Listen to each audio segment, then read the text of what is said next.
viviendas que, sobre todo las personas mayores, tienen dificultades en alguna ocasión para vivir por escalones o por ejemplo, bañeras en lugar de duchas, y que producen en nuestro país al año más de 900.000 accidentes, sobre todo esas 2 millones de personas que viven solas en nuestro país. Bueno, pues para saber más de este problema y de cómo hacer nuestras viviendas más seguras, hablamos en este punto con Edgar Fructuoso, que es ingeniero y especialista en accesibilidad doméstica. Muy buenos días, Edgar.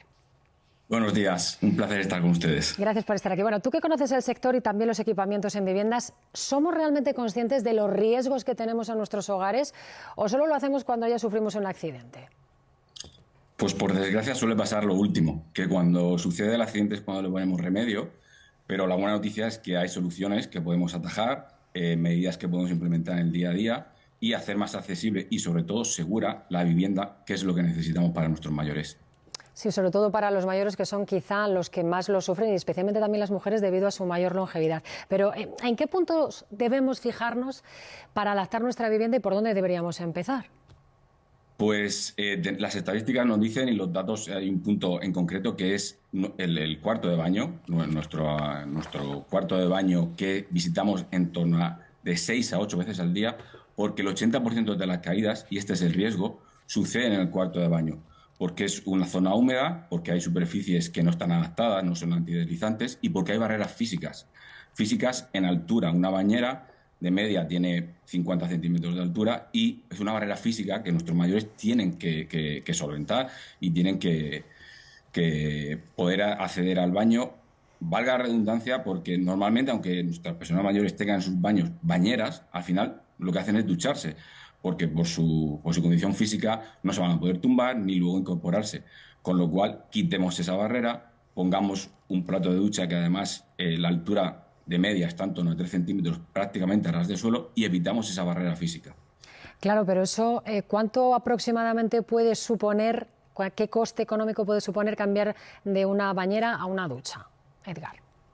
Pues depende al final, el elemento que elijamos, pero la buena noticia es que el coste es relativamente bajo porque la instalación se puede llevar incluso en un día.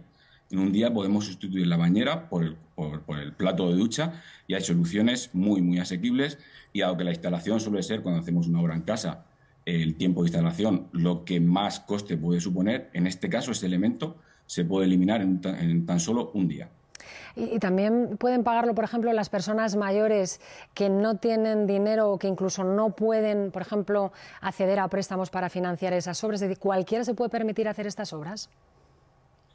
Normalmente sí. Sí que es verdad, no hay ayudas directas como para otras obras como rehabilitación energética y demás.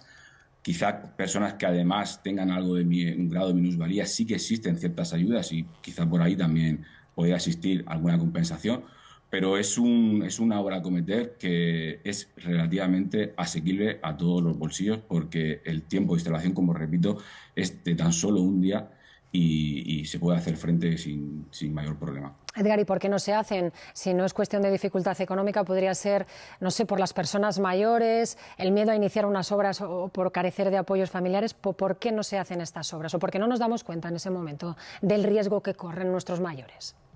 Pues precisamente por eso, porque intentamos minimizar ese riesgo, pensamos que no existe, pero sí que es verdad que el 90% de las caídas, en caso de los mayores, derivan en algún tipo de lesión, del grado que sea. Incluso nos dicen los datos que en torno al 1% de esas personas que han sufrido una caída fallecen como consecuencia de esa caída.